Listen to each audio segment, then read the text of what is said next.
하나님의 말씀 창세기 50장입니다. 1절부터 9절 말씀까지 제가 봉독을 해드리겠습니다.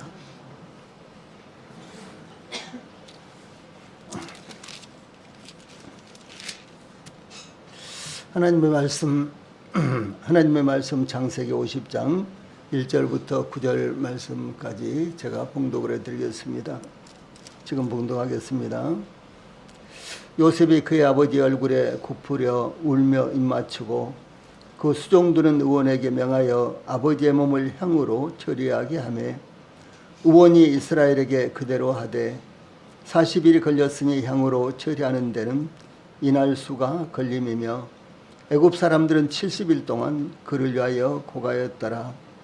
고가는 기한이 지나매 요셉이 바로의 궁에 말하여 이르되 내가 너희에게 은혜를 입었으면 원하건대 바로의 귀에 아뢰기를 우리 아버지가 나로 맹세하게 하여 이르되 내가 죽거든 가나안 땅에 내가 파놓은 묘실에 나를 장사하라 하였나니 나로 올라가서 아버지를 장사하게 하소서 내가 다시 오리이다 하라 하였더니 바로가 이르되 그가 내게 시킨 맹세대로 올라가서 내 아버지를 장사하라.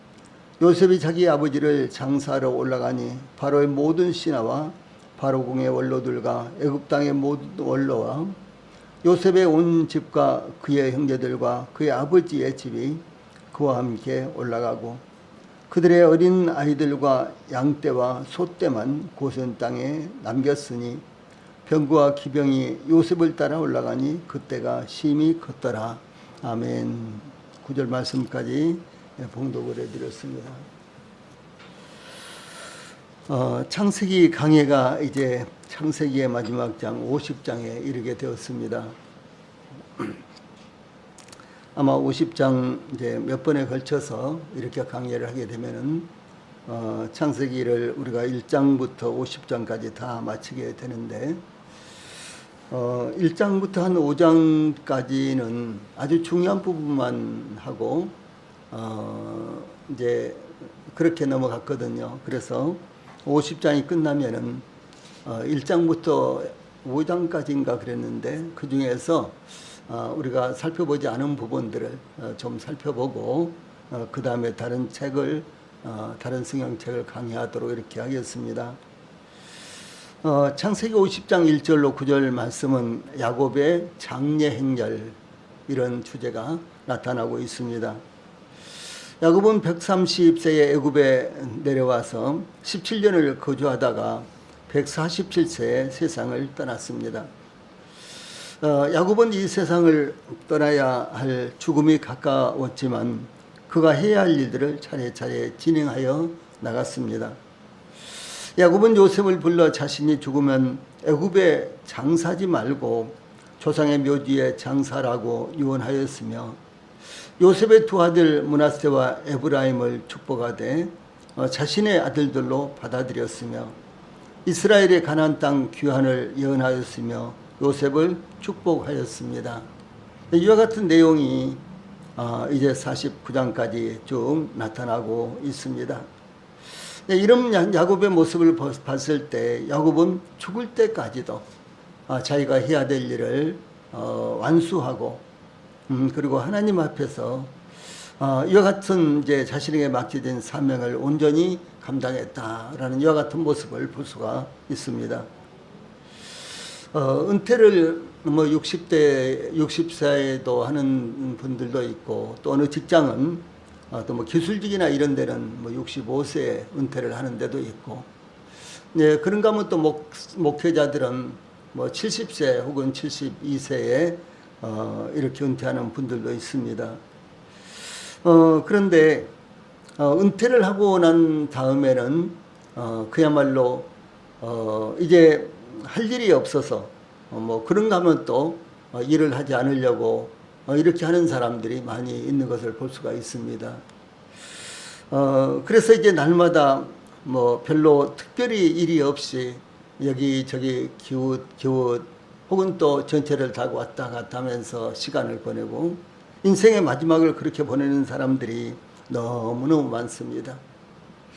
그러나 우리가 이제 야곱을 통해서 발견할 수 있는 것, 또 저희들이 배울 수 있는 것은 하나님께서 저희들을 이 땅에서 데려가실 때까지 저희들이 부지런히 살아야 된다라는 사실을 알 수가 있는 것입니다.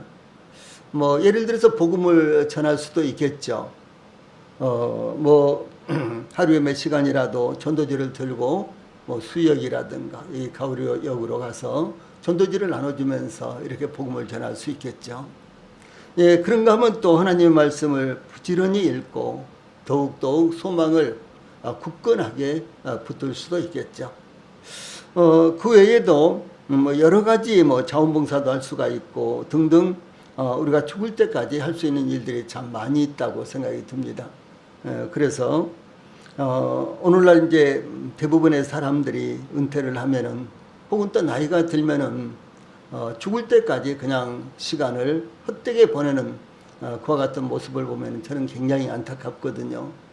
그래서 저뿐만 아니라 우리 성도들도 나이가 많이 든다고 할지라도 그리고 거의 이제 일반적인 노동은 할 수 없는 그런 체력의 한계가 왔다고 할지라도 끝까지 부지런히 또 하나님께서 저희들에게 생명을 이제 부르실 때까지 저희들이 열심히 사는 것이 저희들에게 합당하다 이렇게 생각을 많이 했습니다. 이어서 야곱은 그의 12 아들들을 루벤으로부터 시작하여 베냐민까지 축복하고 예언을 했던 내용이 창세기 49장에 나타나고 그의 장기를 아브라함이 햇사람 에브론에게서 샀던 가나안 땅 마므리암 막벨라 밭에 있는 굴의 선주와 함께 장사하고 다시 유언하고 숨을 거두고 그의 백성에게로 돌아갔다. 이렇게 창세기 49장 마지막 부분에서 증거하고 있습니다. 그래서 이제 야곱의 생애가 이렇게 끝난 것을 기록하고 있는데 이 부분도 참 아름답습니다. 창세기 5장에 보면은 이제 의인들의 이와 같은 족보가 쭉 이제 나열이 되면서 몇 세를 살고 향수하였더라 이렇게요. 이제 그가 몇 살까지 살았는지 그리고 그의 이제 생애가 언제 끝났는지 이것이 분명하게 제시가 되고 있는데 그런데 이 가인의 후손들의 족보를 보면요. 앞도 없고 끝도 없고 그런 모습이 나타나고 있는 거예요.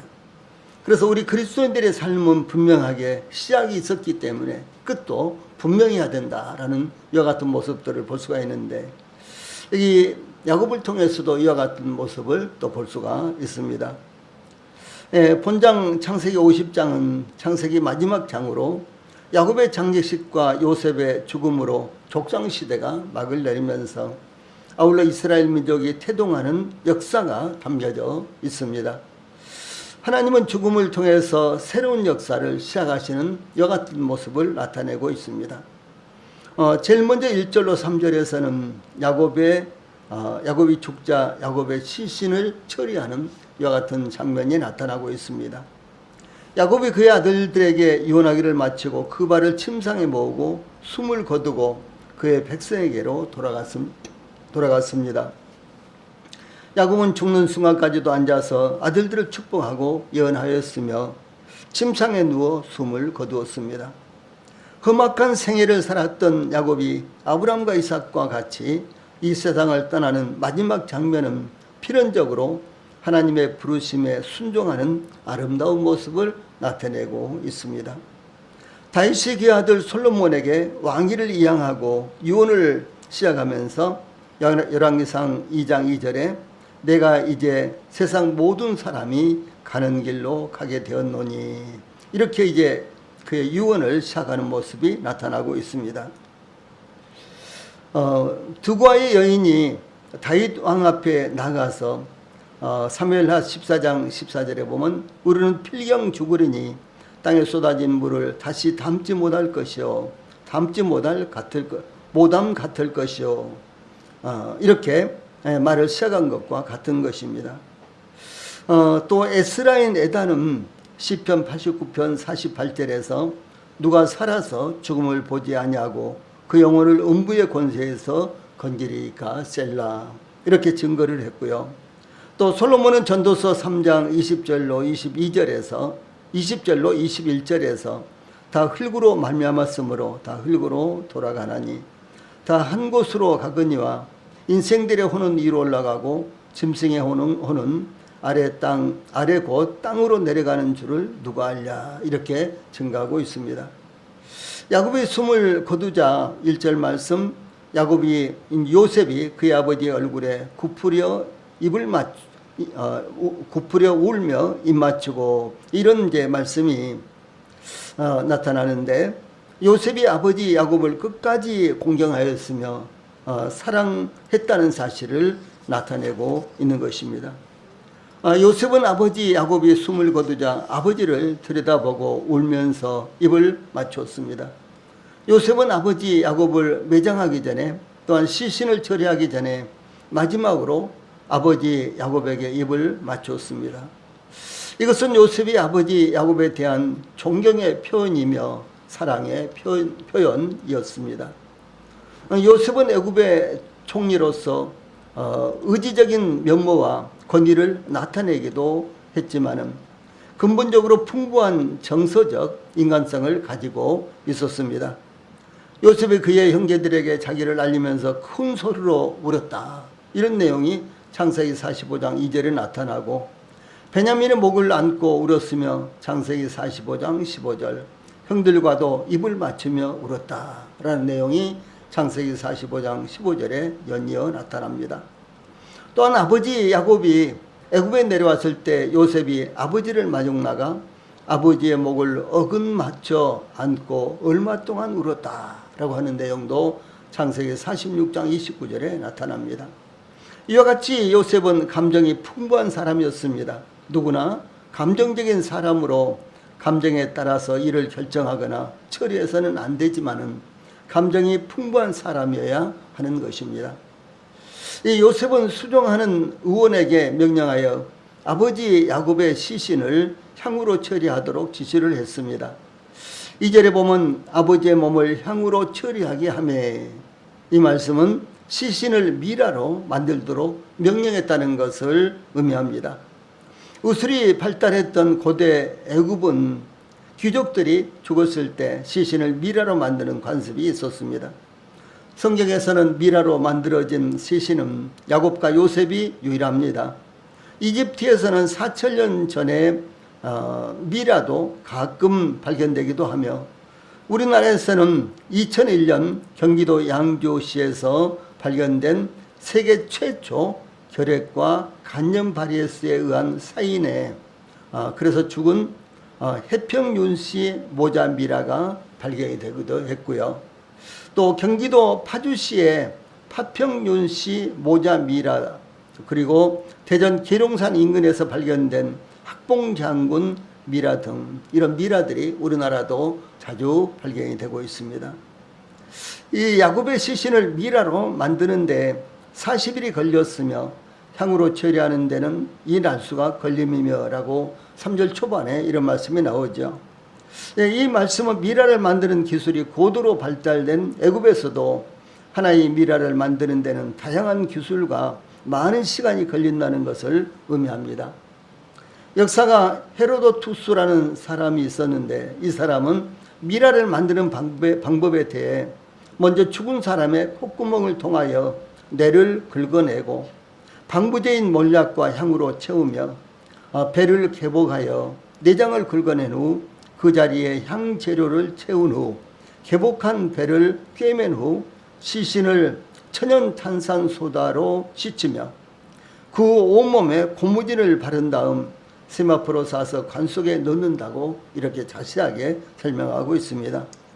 또한 뱃속에서 긁어낸 내장은 상자에 넣어 나일강에 버렸는데, 이는 이 배를 대식과 많이 먹는 것과 무절제한 음주를 하는 범죄의 장소로 취급했기 때문에 이렇게 강에 던져버리는 것이었습니다. 야곱의 시신을 미라로 만드는 데는 많은 절차와 시간이 소요되는데 40일이 걸렸던 것입니다. 이것은 요셉이 애굽에서 차지한 비중으로 봐 최고의 의수를 동원하여 정성을 다해 다루었다는 것을 의미하며 고대 애굽에서는 방부 기술이 발달하였기 때문에 시신을 오랫동안 보관할 수 있었으므로 가능했던 것으로 보입니다. 이어서 3절 후반절에 애굽 사람들은 70일 동안 그를 위하여 곡하였더라 라는 말씀이 나오죠. 이 야곱은 요셉의 부친이었기 때문에 애굽에서 귀족 대우를 받았으며 그의 장례도 70일 동안 매우 성대하게 치러졌다는 것을 의미합니다. 특히 야곱의 후손들이 야곱의 죽음을 애통해하며 70일 동안 울었다는 것이 아니라 애굽 사람들이 70일 동안 야곱을 위해 울었다는 것입니다. 사람이 죽었을 때 운다고 무엇이 변하거나 다른 현상이 일어나는 것은 아닙니다. 나소라가 죽었을 때 나소라의 무덤 앞에서 마리아가 우는 것과 또 함께 온 유대인들이 우는 것을 보신 예수님께서 심령에 비통히 여기시고 눈물을 흘리셨다. 이런 내용이 요한복음 11장 33절 35절에 나타납니다. 특히 예수님은 죽은 나사로를 살리실 계획을 갖고 계셨으면서도 눈물을 흘리셨다는 것은 죽음은 그 가족들이나 함께했던 모든 사람들에게 슬픈 일이다 라고 하는 것을 의미하고 모든 사람들이 그와 같은 죽음을 당하지 않을 수가 없다는 사실을 예수님이 직접 보시고 또 그것이 죄로 말미암았다는 사실을 예수님께서 아시고 함께 이렇게 우셨던 모습이 나타나고 있는 것입니다. 여기 나타난 40일과 70일은 문자적인 날수일 것입니다. 성경에서 40은 노아의 홍수기간, 창세기 7장 17절, 또 홍수가 감해지기 시작할 때부터 40일이 지나서 방주의 창을 열기까지의 기간,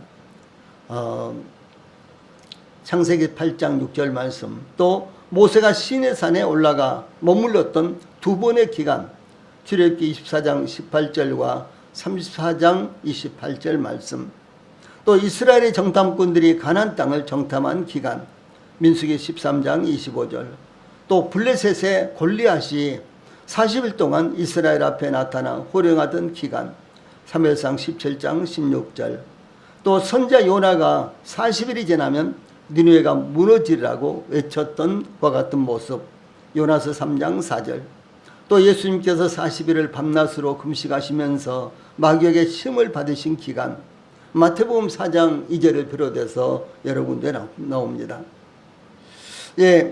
그러므로 이 40이라는 숫자는 하나님의 섭리가 충분히 실행되는 것을 의미하는 이와 같은 수입니다. 그래서 때로는 성경에서는 한 세대를 40일 이렇게 40년 이렇게 보기도 합니다. 예를 들어서 지금 제가 쭉 말씀드렸는데 이 40년이라는 숫자 혹은 40일이라는 숫자 이와 같은 것들을 말씀드렸는데 예를 들어서 사울이 왕이 돼서 40년 동안 이스라엘을 다스렸고 또 다윗과 솔로몬도 역시 40년 동안 이스라엘을 다스린 이와 같은 모습을 볼 수가 있습니다. 그래서 성경에서의 한 세대는 40년으로 볼 수 있는 것이 아닌가 이렇게 이야기들도 하기도 합니다. 다음에 70은 7 곱하기 10으로요. 7도 그렇고 10도 그렇고 이 두 숫자는 완전수로 이루어진 이와 같은 수입니다.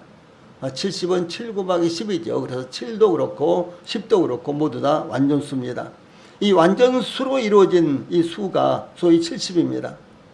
이것은 하나님의 역사의 완벽함을 의미합니다. 또한 이 70은 3 더하기 4 가로 열고 3 더하기 4 가로 닫고 곱하기 10으로 하나님의 수와 땅의 수와 이 완전수로서 하나님은 그 백성들을 다루심이 완벽하며 이 하나님의 계획이 완벽하다는 것을 나타낸 이와 같은 수이기도 합니다. 3은 하나님의 수지요. 삼위일체 하나님. 그래서 그 다음에 4는 땅의 수입니다. 일반적으로 동서남북. 그래서 4는 땅의 수라고 말합니다. 그리고 말씀드렸던 대로 10은 완전수죠. 그래서 3 더하기 4는 7이 되죠. 7 곱하기 10은 70이 되는 것입니다. 이것은 이 하나님의 수와 땅의 수, 그리고 완전수가 모두 다 합해진 수로서 하나님은 그 백성들을 다루시는 것이 완벽하며 하나님의 계획도 완벽하다라는 것을 상징적으로 나타낸 것입니다. 예, 우리나라 고려시대의 왕이 죽으면 이 장례를 치를 때까지 1개월, 길면은 2개월을 넘지 않았다고 이렇게 전해지고 있습니다. 왕이 죽으면 시신을 장례하지 않고 이 무덤에 묻지 않고 1개월 혹은 심지어 2개월 동안 이 보관해 두면서 장례 절차를 진행했다. 이것이 고려시대의 왕의 죽음과 관련된 것입니다. 그런데 조선시대에는 5개월 정도의 장례 절차를 치렀다고 전해지고 있습니다. 와, 그 당시 뭐 냉장고도 없었을 것이고, 그렇죠. 그런데 어떻게 5개월을 보관할 수 있었을까? 참 그렇죠. 그런데 그 동빙고와 서빙고에 한강에서 겨울에 얼음을 떠다가 이렇게 보관했잖아요. 그래서 얼음을 이제 보통 이제 1m 20 정도, 이제 그 가로가 1m 20, 그리고 이제 세로가 한 60 정도, 그리고 이제 두께가 보통 한 15cm 정도 됐다고 합니다. 한강에서 겨울에 얼음을 채취를 하면요. 이와 같은 이 얼음을 동빙고와 서빙고, 지금 서빙고 동이 있잖아요. 동빙고 동도 있습니까? 그건 잘 기억이 잘 모르겠는데, 그래서 이 서빙고와 동빙고에 얼음 저장 이와 같은 창고가 있었어요. 그래서 거기에다가 이제 잔뜩 겨울에 갖다가 보관을 해놓고 그것을 이제 여름에 사용하는데, 저 왕궁에서라든가, 그러니까 궁궐에서라든가 이런 사람들만 특별하게, 이런 데서만 특별하게 사용을 했는데, 예, 그래서 이제 그 왕이 건강이 좋지 않으면 특별히 얼음을 더 많이 떠다가 많이 준비를 하고 이렇게 이런 것들을 사전에 그렇게 했답니다. 그래서 이제 왕이 이와 같이 이제 죽으면은 조선시대에는 5개월 정도 이제 장례 절차를 치르는데, 이 왕이 죽으면 제일 먼저 왕을 모신 내시가 왕이 진물을 보던 지붕 위로 올라가 왕이 입던 위쪽머리를 들고 북쪽을 향해 복이라고 3번 외치는데 일종의 초원 의식이었습니다. 이 복은 복복자가 아니라 이 배복자예요. 그래서 그 혼이 다시 돌아오라라고 하는 그 초원 의식, 이제 이런 의식을 제일 먼저 치렀습니다. 예, 죽었을 때 먼저 그 왕이 죽은 것을 확인하면은 19겹의 옷을 입혔다 그래요. 저는 이제 이런 기사를 읽어보고요. 도대체 이해가 안 되잖아요. 19겹을 얼마나 많이 입힌 거예요. 그래서 여러 군데 찾아보니까 전부 다 똑같이 나오더라고요. 19겹의 옷을 입혔고요. 그 다음에 이제, 관에 넣기 위해서 염을 할 때 일반 사람들은 삼배로 수의를 입히지 않습니까? 그렇죠. 저희 부모님 돌아가셨을 때도 삼배로 수의를 이렇게 입혀드렸거든요. 그런데 왕이나 왕비는 삼배를 입히는 것이 아니라 흰 비단 옷을 9겹 입혔다고 합니다. 예. 그런데 이제 왕을 입관할 땐 특별히 90겹의 수의를 입혔다고 합니다. 90겹의 수의. 우리로서는 도저히 이해가 안 되는 이제 이런 이야기들인데 역사에 그대로 나옵니다. 왕이 죽으면 국상이 선포되고 민간에서는 이제 전국적으로 이제 과거에는 5일장이 열렸지 않습니까? 그런데 5일장을 전부 다 중단을 시켰어요. 왕이 죽을 때부터 발인할 때까지 이제 5개월인데 그 5개월 동안 5일장을 완전히 전국적으로 중단을 시켰습니다. 그래서 이제 상거래가 완전히 중단이 되는데, 예, 그래도 뭐 필수품은 서로 거래를 해야 되지 않습니까? 그래서 필수품에 한해서만 장에서가 아니라 골목에서 이렇게 사고 팔고 하도록 부분적으로 이렇게 허락을 했답니다. 또 뿐만 아니라 죽은 지 3개월이 지날 때까지는 일반 백성들의 혼인이나 또 소, 돼지 등을 잡는 도살이 금지되었습니다. 그래서 왕이 죽으면 그때로부터 3개월 동안은 혼인을 중지시켰고 또 돼지나 소나 이런 짐승을 죽이는 것을요, 잡는 것을 중단을 시켰습니다. 또 뿐만 아니라 왕의 상여는 194명이 한 조를 이뤄서 메었어요. 왕의 상여를 메는 사람들이 194명이에요. 그 사람들이 상여를 메고 가다가 이제 어디쯤 가서 또 다른 사람들과 또 교대를 했는데 그 한 조가 194명이었다고 합니다. 또 뿐만 아니라 전체 운구 행렬은 이제 앞에 가고 뭐 상여를 메고 하고 뒤에 따라가고 하는 그 운구 행렬, 왕의 운구 행렬이 무려 2,400명에 이르기도 했다고 합니다. 엄청나게 많은 인원들이 묘지를 따라가는 것이죠. 그래서 이제 야곱의 이와 같은 장례를 보면서 제가 인터넷을 쭉 여러 군데를 찾아봤는데 이런 이제 내용들로 모두 다 비슷하게 이렇게 나와 있었습니다. 다음에 4절로 6절에 보면은 야곱의 장례를 바로에게 허락을 받는 이와 같은 이제 내용이 나오고 있습니다. 먼저 4절과 5절에 곡하는 기한이 지남에 요셉이 바로의 궁에 말하여 이르되 내가 너에게 은혜를 입었으면 원하건대 바로의 귀에 아뢰기를 우리 아버지가 나로 맹세하게 하여 이르되 내가 죽거든 가나안 땅에 내가 파놓은 묘실에 나를 장사하라 하였나니 나로 올라가서 아버지를 장사하게 하소서 내가 다시 오리이다 하라 하였더니 라고 4절과 5절에 이런 말씀이 나옵니다. 이 요셉이 애굽왕 바로에게 아버지 야곱의 장례를 요청하는 장면입니다. 요셉이 바로에게 나아가 직접 요청하지 않고 다른 사람을 통해서 요청한 것은 요셉이 상중이었기 때문인 것으로 보입니다. 이 요셉이 상중이었기 때문에 자신이 직접 왕에게 나가지 않고 다른 사람을 시켜 바로 왕에게 아버지의 장례를 요청했던 것입니다. 애굽의 관습에 의하면 누구든지 애굽왕 바로 앞에 나아가려면 수염을 말끔히 깎아야 하는데 요셉은 상중이었기 때문에 그렇게 할 수가 없었던 것으로 보입니다. 그러므로 요셉이 직접 바로왕 앞에 나가지 못하고 이제 사람을 시켜서 요청하고 바로왕이 이제 응답을 합니다. 그래서 요셉은 다른 사람을 시켜 애굽왕 바로에게 우리 아버지가 나로 맹세하게 하여 이르되 내가 죽거든 가나안 땅에 내가 파놓은 묘실에 나를 장사하라 하였나니 나로 올라가서 아버지를 장사하게 하소서 내가 다시 오리이다. 5절에 이런 말씀이 나오죠. 이렇게 요청했는데 야곱은 죽을 날이 가까워 왔을 때 요셉에게 47장 29절로 30절에 이제 내가 내게 은혜를 입었거든 청하노니 내 손을 내 허벅지 아래에 넣고 인애와 성실함으로 내게 행하여 애굽에 나를 장사하지 아니하도록 하라. 내가 조상들과 함께 눕거든 너는 나를 애굽에서 메어다가 조상의 묘지에 장사하라. 이렇게 맹세시켜 명령을 했습니다. 이 맹세는 반드시 지켜야 하는 약속으로 특히 그 맹세를 지키는 것은 목숨과 같이 여겼던 것입니다.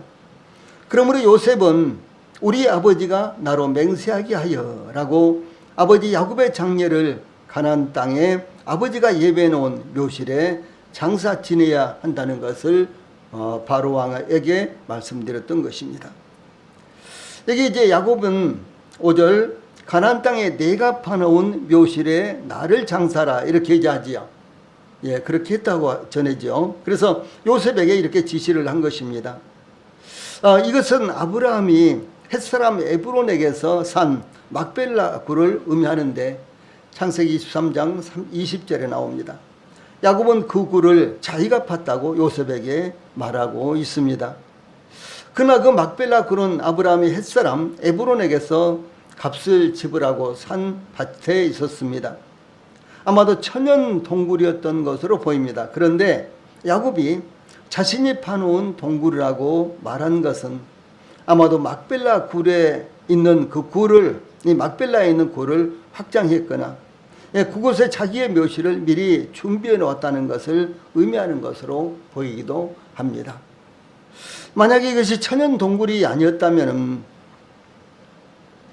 이 에브론이 그 밭을 소유하고 있으면서 미리 어느 정도의 굴을 만들어 놨고요.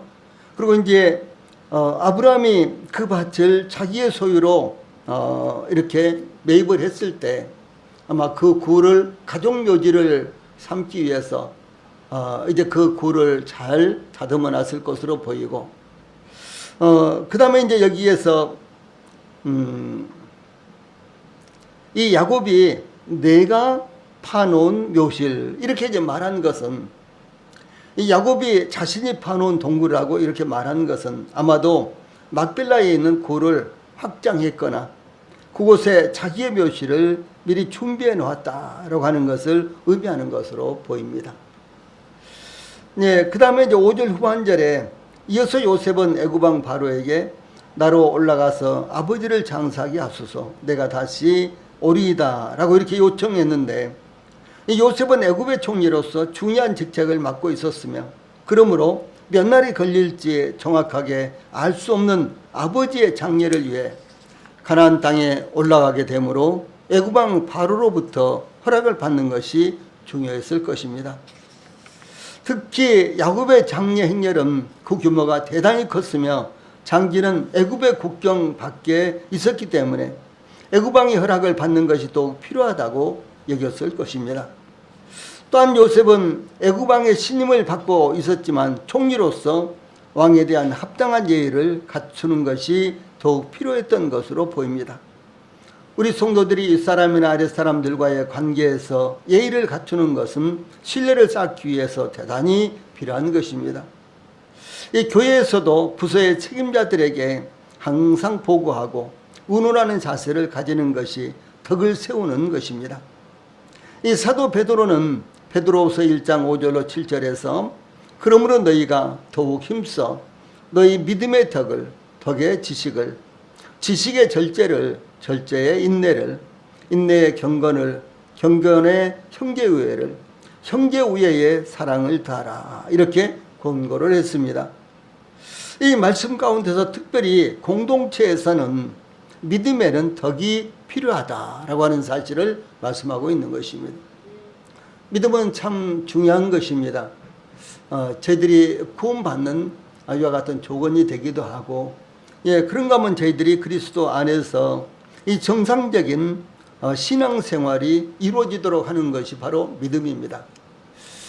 그런데 이 공동체에 속한 성도들이 함께 의논하고 함께 주님을 섬기고 때로는 함께 집회를 하고 이런 과정 가운데서요, 이 각각의 믿음이 다양하지만 그 믿음에 항상 덕이라는 것이 있어야지만, 그래야지만 공동체는 훈훈하고 또 뿐만 아니라 서로 원활하게 교제가 이루어지고 이렇게 되는 것입니다. 그러므로 우리 모든 성도들도 가족들 관계뿐만 아니라 교회 안에서도 서로가 덕을 세우기 위해서 내가 해야 될 일이 무엇인가 라는 이와 같은 자세를 갖는 것이 참 필요합니다. 마치 요셉이 애굽의 총리고 애굽의 전권을 가진 이와 같은 총리였지만, 그러나 이 세밀하게 애굽 왕 바로에게 모든 것을 요청하고 허락을 받는 이와 같은 모습을 보면서 참으로 요셉의 인격에 그런 아름다운 모습을 볼 수가 있는 것입니다. 또한 요셉은 애굽 왕 바로에게 가나안 땅 아버지 야곱이 예비하신 곳에 아버지 야곱의 장례를 치르고 5절 후반절에 내가 다시 오리이다 이렇게 말씀을 드렸습니다. 애굽에는 이미 7년의 풍년과 7년의 흉년이 다 지나갔지만 큰 풍년과 큰 흉년이 지나간 후에 애굽을 통치하는 것은 더욱 지혜롭게 해야 될 필요가 있었을 것입니다. 그러므로 요셉이 애굽 왕 바로에게 아버지 야곱을 장례 지내기 위해 가나안 땅으로 올라가지만 내가 다시 오리이다 라고 말씀드렸던 것은 애굽 왕 바로가 기꺼이 요셉을 보내는 데 있어서 요셉이 다녀오도록 더욱 안심하고 허락할 수 있게 하는 것이었습니다. 애굽 왕 바로는 요셉의 요청을 듣고 그가 내게 시킨 맹세대로 올라가서 내 아버지를 장사하라. 즉 요셉의 아버지 야곱이 요셉에게 시킨 대로 가나안 땅으로 올라가서 야곱을 장사하라 라고 이렇게 허락을 했습니다. 애굽 왕 바로는 요셉의 요청에 대해서 허락하였을 뿐만 아니라 그의 답변 또한 매우 정중한 것을 볼 수가 있는 것입니다. 요셉의 이와 같은 정중한 요청, 그리고 덕을 세우는 이와 같은 요청에 바로 역시 요셉에게 똑같은 그런 모습으로 대하는 모습이 나타나고 있습니다. 이것은 애굽 왕 바로에게 요셉은 매우 중요한 인물이었으며 요셉은 애굽 왕 바로의 깊은 존경과 신뢰를 받고 있었다는 것을 의미합니다. 즉 요셉이 애굽 왕 바로에게 얼마나 중요한 인물이었느냐를 나타내는 것입니다. 그러므로 평상시에 다른 사람들의 신뢰를 받는 것은 위급한 일이 일어날 때 더욱 안전하다는 것을 의미하는 것입니다. 그러므로 우리 성도들도 가족들 사이에서도 마찬가지요. 또 이 사회생활을 하면서도 직장이나 우리 성도들이 어디에서 어떤 역할을 하든지 간에 우아래 사람들과 아주 깊은 이와 같은 관계를 형성하는 것 대단히 중요하다는 것을 여기서 볼 수가 있는 것입니다. 그 깊은 관계의 핵심은 신뢰를 받는 것입니다. 다음에 7절로 9절에서는 야곱의 장례 행렬이 나타납니다. 조금 전에 제가 말씀드리기를 우리나라 조선시대에 왕의 상이 치러졌을 때 이제 그 행렬이 무려 2,400명이나 된다라고 이렇게 말씀드렸죠.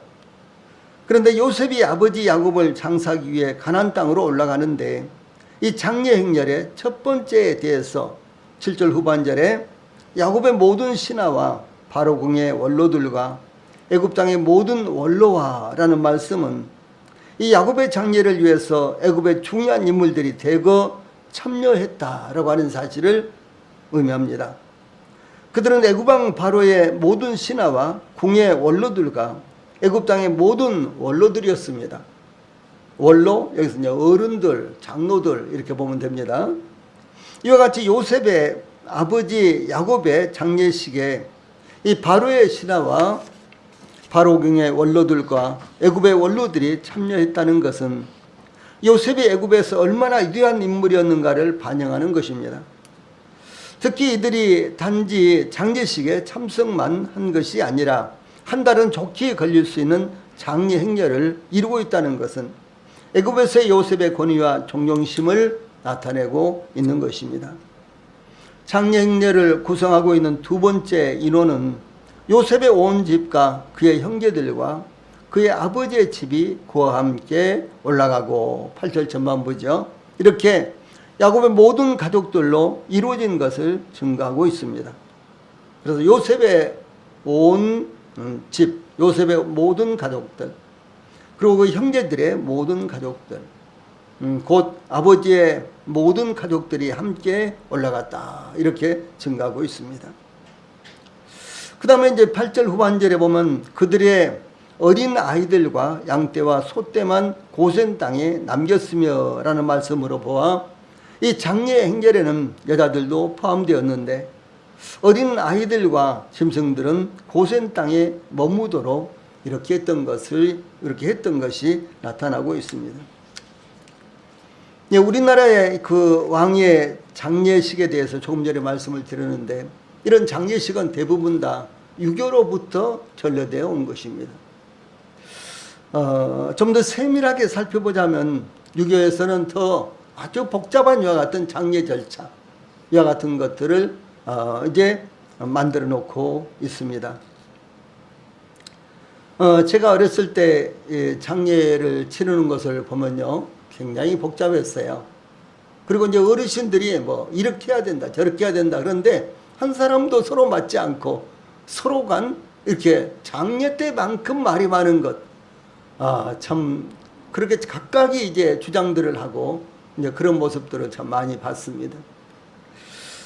그런데 이제 이와 같이 이제 장례 행렬에 있었어요. 우리나라에서는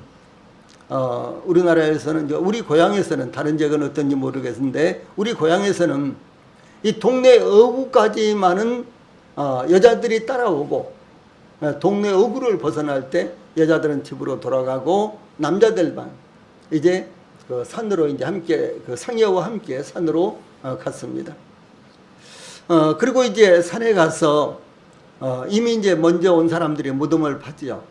그러면 이제 하관을 하고 그 다음에 이제 묘를 이렇게 완전히 만들어 놓으면은 그때 이제 여자들이 음식을 가지고 그 산에 왔습니다. 이것이 이제 그 어떤 이제 그 습관 법이었어요. 근데 유교법, 그런 법이었습니다.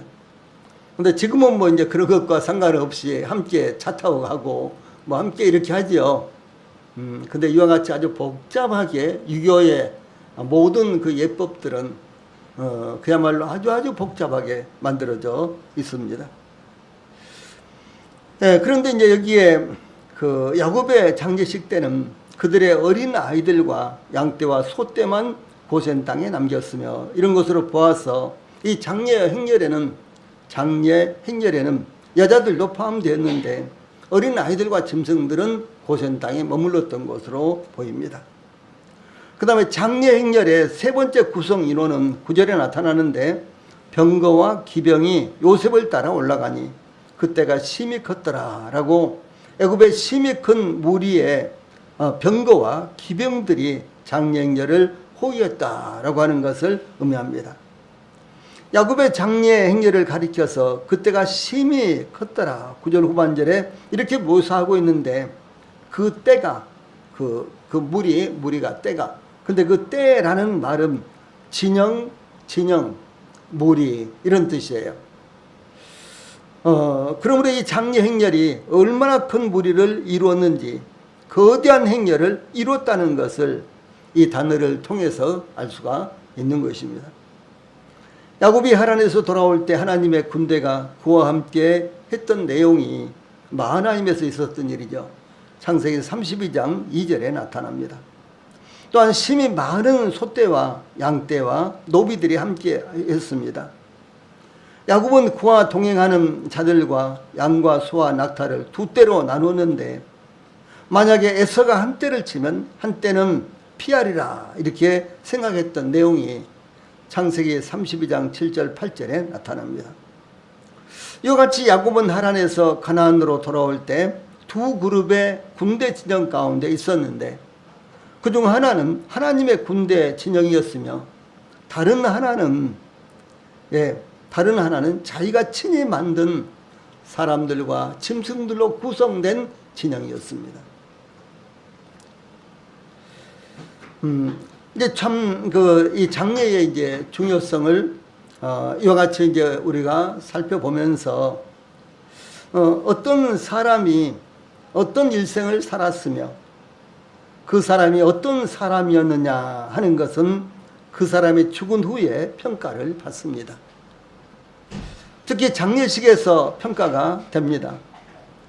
야곱은 수많은 인생 굴곡의 삶을 살았지만 믿음으로 그 여정을 끝냈으며 모든 사람들에게 덕을 끼친 그와 같은 생애를 살았습니다. 또한 야곱이 자신의 장기를 가나안 땅 헤브론에 막벨라 굴을 고집한 것은 정말로 중요한 의미가 담겨져 있는 것입니다. 그곳이 바로 그의 믿음의 선조들이 돌아갔던 하나님께서 예비하신 영원한 처소라는 것을 야곱은 믿었기 때문에 자기도 반드시 그곳에 매장되어야 된다 이렇게 생각을 했던 것입니다. 그러므로 우리 성도들이 죽음은 그뿐이랴 라는 잘못된 생각에서 벗어나 우리의 진정한 가치는 하나님께 돌아가야만 바른 평가를 받는다는 것을 잊지 마시고 또한 우리의 영원한 거처는 이 땅이 아니라 믿음의 조상들이 돌아갔던 하나님께서 예비하신 곳이라는 것을 우리 성도들이 잊지 않기를 바랍니다. 기도하시고 마치겠습니다.